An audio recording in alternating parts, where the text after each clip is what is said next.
ముఖ్యంగా season monsoon వల్ల పిల్లలకి వైరల్ ఫీవర్స్ అవి ఎక్కువ వస్తుంటాయి. కొంతమంది డాక్టర్స్ ఏమో యాంటీబయోటిక్సే రాసిస్తూ ఉంటారు, కొంతమంది ఏమో అవి సజెస్ట్ చేయరు, వాడకూడదు అని చెప్తూ ఉంటారు. అసలు ఏది కరెక్ట్ అంటారు? రెండు కరెక్ట్ కాదు. ఎందుకంటే అన్నిసార్లు యాంటీబయాటిక్ రాయటము కరెక్ట్ కాదు, అవసరమైన వాడకపోవటము కరెక్ట్ కాదు. అవసరమైనప్పుడు వాడాలి, అవసరం లేకపోతే రాయకూడదు. ఒక్కోసారి మా డెసిషన్ కష్టం అవుతుంది, ఒక్కోసారి ఇవాళ వద్దా. ఎందుకంటే ఒకటేమో మేము ఎగ్జామిన్ చేయటం బట్టి డిసైడ్ అవుతాం, రెండు టెస్టులు బట్టి డిసైడ్ అవుతాం. ఓకే, ప్రతిసారి టెస్టులు చేయలేము. సో కొన్ని సిట్యుయేషన్లో ఒక్కోసారి ఇది స్టార్ట్ చేయాల్సిన కండిషన్ అని మాకు అనిపిస్తుంది, బట్ తర్వాత మేబీ అవసరం లేకుండా స్టార్ట్ చేసామా అని. అటువంటి సిట్యుయేషన్స్ చాలా తక్కువ ఉంటాయి, మోస్ట్లీ మాకు తెలిసిపోతుంది అన్నమాట. అట్లీస్ట్ టెస్టుల వల్ల అయినా తెలుస్తుంది. సో అవసరమైనప్పుడు స్టార్ట్ చేయాలి, అవసరమైనంతే స్టార్ట్ చేయాలి, కోర్స్ కంప్లీట్ చేయాలి. అండ్ ముఖ్యంగా పుట్టిన చిన్న చిన్న పిల్లలకి ముక్కులో చెవుల్లో ఆయిల్ వేయడము, కాటుక పెట్టడము, ఉగ్గు పెట్టడము, ఇట్లాంటివన్నీ అంటే ఒక ఆనవాయితీ లాగా చేస్తూ వస్తున్నారు కదా, సైన్స్ పరంగా అవి కరెక్ట్ లేదు. కంట్లో కాటుక పెడితే అరుదుగా వీళ్ళు ఏమనుకుంటారంటే మేము ఇంట్లోనే చేసాం కదా అనుకుంటారు. సగ్గుబియ్యాన్ని ఏదో కాల్చేదో చేస్తారు, నాకు అంత తెలీదు. సో ఏదైనా కానీ కంటికి ఇరిటేషనే. సో ఒక్కోసారి కొంతమంది కళ్ళ ప్రాబ్లమ్స్ వస్తాయి. ఓకే, చెవుల్లో నూనె అస్సలు పోయకూడదు, మళ్ళీ ఫంగస్ అది డెవలప్ అవ్వచ్చు. ముక్కులో అస్సలు పోయకూడదు, ముఖ్యంగా చంటి పిల్లల విషయంలో అస్సలు పోయకూడదు, అది లంగ్స్లోకి వెళ్ళి నిమ్మైపోవచ్చు. సో అండ్ తేనె అనేది ఫస్ట్ బర్త్డే వరకు అస్సలు ఇవ్వకూడదు. రేర్గా చాలా అరుదుగా పైనుంచి కింద వరకు పెరాలసిస్ రావచ్చు.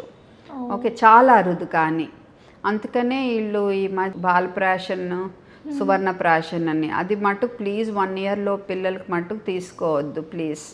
ఓకే, చాలా అరుదు, కానీ ఎందుకు రిస్క్ తీసుకోవాలి మనము? కొంతమంది ఏమో అది ప్యూర్ గీ అంటారు. నువ్వు ఎంత ప్యూర్ గీ తీసుకున్నా అది చాలా హై టెంపరేచర్లో కాసేపు ఉంచితే తప్ప ఆ క్లాస్ట్రీడియం బాట్యులినం స్పోర్స్ అనేవి చావవు.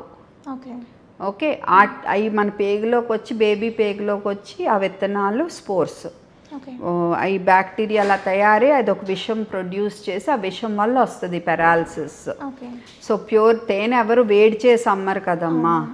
సో అందుకని ఫస్ట్ ఇయర్లో ఇవ్వకపోతేనే బెటర్, ఇంకా తర్వాత మీ ఇష్టం.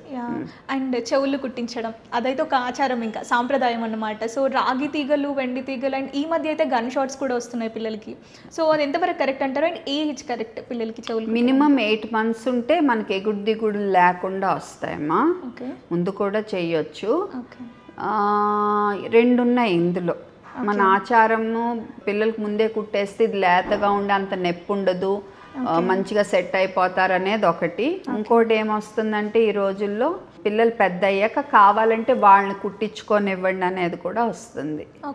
అది మీ తల్లిదండ్రుల ఇష్టం. ముఖ్యంగా వ్యాక్సిన్స్ విషయానికి వస్తే అసలు ఈ మధ్య గవర్నమెంట్ దాంట్లో ఇచ్చే వ్యాక్సిన్స్ కంటే పెయిన్లెస్ వ్యాక్సిన్స్ అని చెప్పేసి చాలామంది వాడుతున్నారు. ఒక రకంగా అవి రేట్ కూడా ఎక్కువనే కదా, అవి ఎంతవరకు వాడడం కరెక్ట్ అంటారు? రేట్ మరీ ఎక్కువ ఏం లేదమ్మా, అన్నిట్లో అది లేదు తేడా. ఓన్లీ డిపిటి అనేది ఉన్న చోట వ్యాక్సిన్లో అది వస్తుంది. 2 రకాలు ఉంటాయి డిపిటీలు, డిటిఏపి, డిటిడబ్ల్యూపి. ఓకే, ఏపీ అంటే ఏ సెల్యులార్ పర్చేసెస్, అంటే ఆ క్రిమి యొక్క సెల్ని లోంచి ఒక చిన్న భాగమే తీసుకుంటారు వ్యాక్సిన్ తయారు చేయటానికి.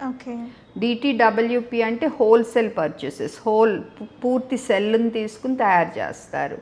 ఈ హోల్సేల్లో ఇచ్చినప్పుడు ఇంజెక్షన్ సూది 2 సేమ్ పెయినే, బట్ ఇచ్చాక వచ్చే ఫీవరు అవన్నీ కొంచెం ఈ హోల్సేల్ అనే దాంట్లో రిస్క్ ఎక్కువ, రియాక్షన్ రిస్క్ కూడా కొంచెం ఎక్కువ. ఓకే, అందుకని వాటికి పెయిన్ఫుల్ అనే పేరు వచ్చింది.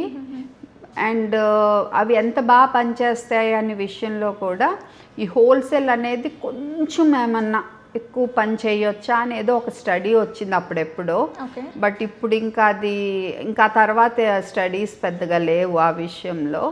కాబట్టి 2 ఇంచుమించు సేమ్గా పనిచేస్తాయని అనుకోవచ్చు. మేబీ హోల్సేల్ది కొంచెం ఏమన్నా తేడా ఉండొచ్చు. పేరెంట్స్ సైడ్ ఎఫెక్ట్స్ మాకు పెద్ద ఎక్కువ వద్దు అనుకుంటే ఈ పెయిన్లెస్ వర్షన్కి వెళ్ళొచ్చు.